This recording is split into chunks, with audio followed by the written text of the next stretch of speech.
What if I told you a newly promoted Burnley side would dominate the Premier League with precision football?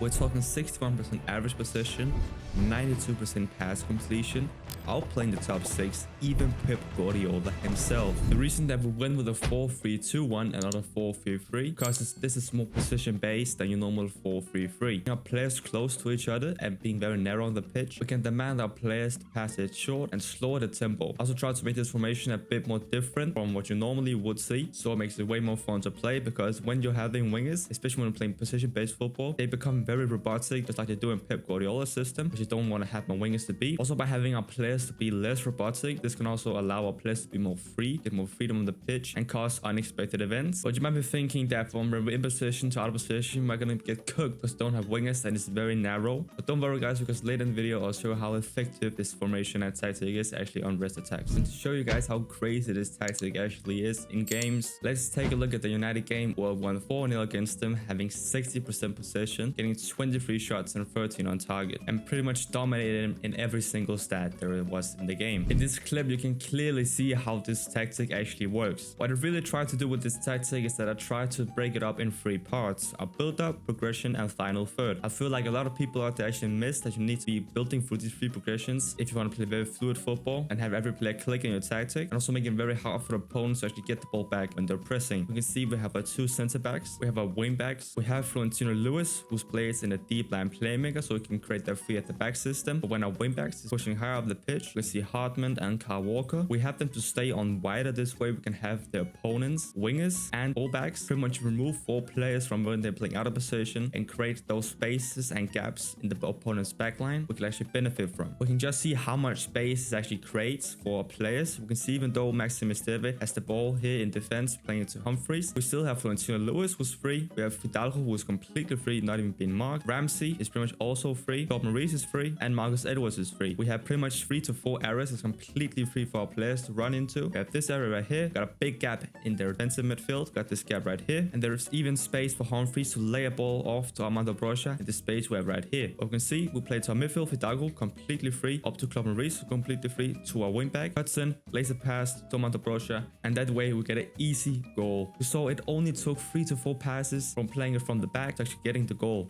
Insane. In this clip we can see we have a goal kick, we have our 2 central defenders helping our goalkeeper to play it out from the back. They played very slowly, trying to find the real passing options, and by having a deep line playmaker to drop off and help center backs build up in the ball progression phase, we actually creates a huge gap in the midfield, which can let easy pass off to vidIQ, who can play to Claude Maurice, and that way in just 5 seconds we have transformed the ball from having a goal kick to already be in midfield, while possibly creating a quick counter attack. After Claude Maurice received the ball, place it to Armando Broja, place it to Marcus Edwards, place out to our wingback, and just take a look at how slowly we're actually playing, but it's so simple. Passes for our defenders to actually play. Here we're just keeping the ball very short, not trying to take any risk, so we can lose the ball. And also by playing very slowly, your players also will just wait on the best passing solution they can find, so we actually can get a shot on target. And by having Hartman just waiting to find the perfect time to let cross into the box, we can see right here, Hartman passed it into Claude Maurice, and he nearly scored a goal. In total, we had like 10 passes from when we had the goal kick until we got a shot off target. We can also see by even when we got pressed here by Mason Mount, we just passed it Humphreys, he got pressed, played up to vidIQ who's completely free. Without getting pressed by Copimeno, we can play it into the next phase. Claude Maurice playing up to Broja, and that way we have played 3 passes, and by having these simple 3 passes through every phase, we pretty much makes ourselves unpressable. Always going to be space for our players to drop into and get the ball and play the third up the pitch. Quick break. If you love Football Manager, you need to listen up. I've been playing Footium recently, where you can actually own a football club. You build the squad, set the tactics, manage training, open packs, and play 1 real match every single day. Every decision matters: promotion, relegations, rivalries, everything a real Football Manager dreams of. And the best part of it, you can now play a full season for free. No pressure, no commitment, no catch. Do you think you really got what it takes to beat me? If so, click the link in my bio, jump in today, and see how far you really can take your club.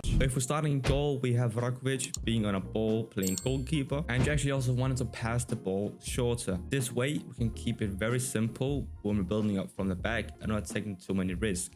Both are 2 center backs. This on a ball playing center backs, and this also just helps the overall base from when building up from the back. And even as you saw in the clip, we have Humphreys playing an easy pass of vidIQ, and if he wasn't on ball playing center back, he wouldn't have done that pass. And you also want the center backs pass the ball shorter. For our fullbacks, we have them both both on wing backs. This way they get further off the pitch and they also stay wide so we can stretch out the play. You want your wing backs to stay wider, shoot less often, and cross from byline. In defensive midfield, you want to put it on deep line playmaker. As I said before, by having it on deep line playmaker, it would drop off into pitch and help your two center backs play it out from the back, and even having the opponent's potential striker or attacking midfielders that creates space in their midfield that our midfielders can benefit from and receive the ball and then pass it further up the pitch. And the only thing you want to put your defensive midfield on is shoot less often.